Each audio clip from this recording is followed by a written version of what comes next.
सुप्रभात विद्यार्थियों। आज हम संस्कृत स्पंदना के चौथे पाठ की शुरुआत करेंगे, जिसका नाम है जृंभस्व सिंह दंतांस्ते गणेश्ये। जृंभस्व कहते जम्हाई लेना, सिंह संबोधन है यहाँ पर, दंतांस्ते तुम्हारे दांतों को, गणेश्ये गिनूंगा। सिंह तुम जम्हाई लो, मैं तुम्हारे दांतों को गिनूंगा। ये पाठ का नाम है। जम्हाई लेने का मतलब है जब आलस्य ऐसा आता है तो एकदम अपने आप मुंह खुल जाता है, तो उसको मुंह खुलने को हम जम्हाई बोलते हैं। तो हे शेर तुम मुंह खोलो, मैं तुम्हारे दांतों की गिनती करूँगा। ये पाठ का नाम है। आइए शुरुआत करते हैं। तो इसमें कह रहा है अभिज्ञान शाकुंतलम न केवलम महाकवि कालिदासस्य एव अपितु संस्कृत साहित्यस्यापि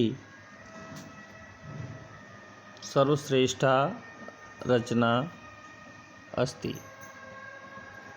अभिज्ञान शाकुंतलम न केवल महाकवि कालिदास की ही बल्कि संस्कृत साहित्य की भी सर्वश्रेष्ठ रचना है।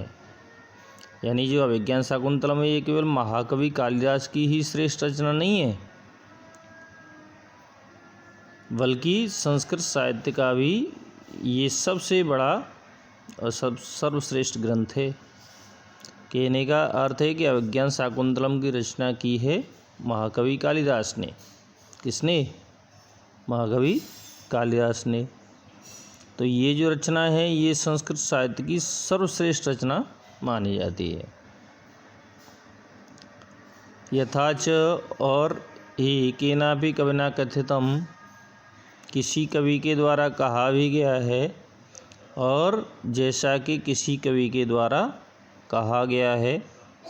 क्या कहा गया है कि काव्येषु नाटकम रम्यम तत्र रम्या शकुंतला। काव्यों में तो नाटक रम्यम सुंदर होता है, तत्र रम्या शकुंतला उसमें भी बहुत सुंदर है शकुंतला। उसमें भी ये जो शकुंतला नाटक है ये बहुत सुंदर है। शकुंतला नाटक का मतलब है जो अभिज्ञान शाकुंतलम नाटक है वो। काव्यों में तो नाटक सुंदर होता है और उसमें भी जो अभिज्ञान शाकुंतलम नाटक है वो बहुत सुंदर है। प्रस्तुत नाट्यांश शाकुंतलस्य सप्तम अंकात् उद्धृतः संपादितांशः अस्ति। प्रस्तुत नाट्यांश है वह अभिज्ञान शाकुंतलम के सप्तम अंकात् उद्धृतः 7वें अंक से लिया गया है, और संपादितांश अस्ति ये संपादित अंश है। संपादित अंश का अर्थ होता है कि उसमें उसका अर्थ तो दोनों का एक ही है, लेकिन उसमें थोड़ी सी कठिन भाषा है, तो उसके स्थान पे यहाँ पे कुछ सरल शब्दों का प्रयोग किया गया है, तो इसलिए ये संपादित अंश है। एडिट किया हुआ, संपादित किया हुआ ये अंश है।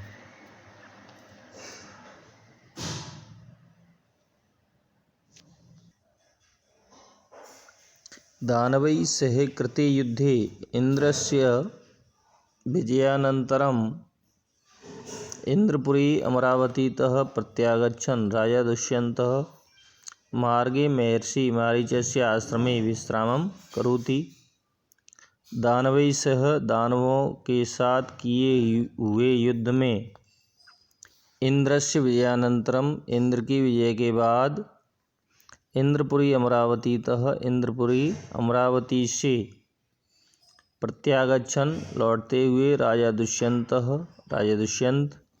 मार्गे महर्षि मारीचस्य आश्रमे मार्ग में महर्षि मारीच के आश्रम में विश्राम करते हैं।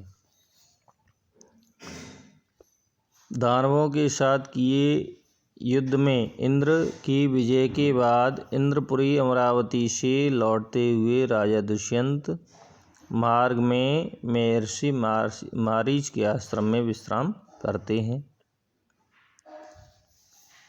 तत्र बालकस्य सर्वदमनस्य सिंहशिशुक्रीडां व्यवहारचञ्चलतां च दृष्ट्वा तस्य मनसि बालकं प्रति स्वाभाविकम् आकर्षणम् उत्पन्नं भवति। वहाँ बालकस्य सर्वदमनस्य बालक सर्वदमन की जो बालक है जिसका नाम है सर्वदमन, उस बालक सर्वदमन की सिंह शिशु क्रीड़ा और व्यवहार चंचलता को देखकर, सिंह शिशु क्रीड़ा शेर के साथ खेलना, शेर के बच्चे के साथ खेलना, और व्यवहार चंचलता को देखकर तस्य मनसि बालकम प्रति उनके मन में बालक के प्रति स्वाभाविकम आकर्षणम उत्पन्न भवति, स्वाभाविक आकर्षण उत्पन्न हो जाता है। दानवों के साथ किए हुए युद्ध में विजय के बाद इंद्रपुरी अमरावती से लौटते हुए राजा दुष्यंत मार्ग में महर्षि मारीच के आश्रम में विश्राम करते हैं। वहाँ बालक सर्वदमन की सिंह शिशु क्रीड़ा और व्यवहार चंचलता को देखकर उनके मन में बालक के प्रति स्वाभाविक आकर्षण उत्पन्न हो जाता है। शनैः शनैः वार्तालाप प्रसंगेन तस्य विश्वासः भवति। धीरे धीरे वार्तालाप प्रसंग से उसको ये विश्वास होता है, उसको का मतलब यहाँ पे दुष्यंत को, जो राजा दुष्यंत है उसको ये विश्वास होता है यत् कि सर्वदमन तस्य पुत्र एव, कि सर्वदमन उसका ही पुत्र है। जो सर्वदमन है उसी का नाम बाद में भरत हुआ था। इत्थं कविना अस्मिन् दृश्ये बालकस्य चापल्यं दुष्यन्तस्य च वात्सल्यम् अतीव मनमोहकतया वर्णितम् अस्ति।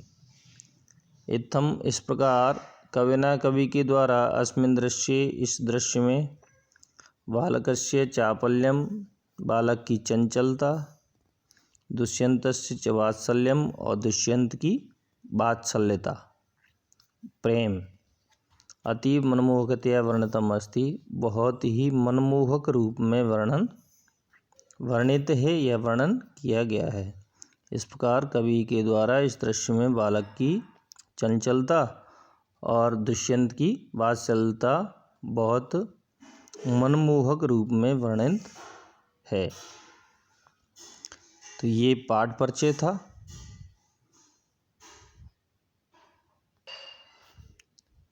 जिन लोगों ने ये वीडियो नहीं देख पाए हैं अथवा किसी कारण से कोई समस्या हो गई है इसको देखने में, तो ये YouTube चैनल है मेरे ही नाम से, जिसका नाम है साफल्यम संस्कृत राजाखेड़ा।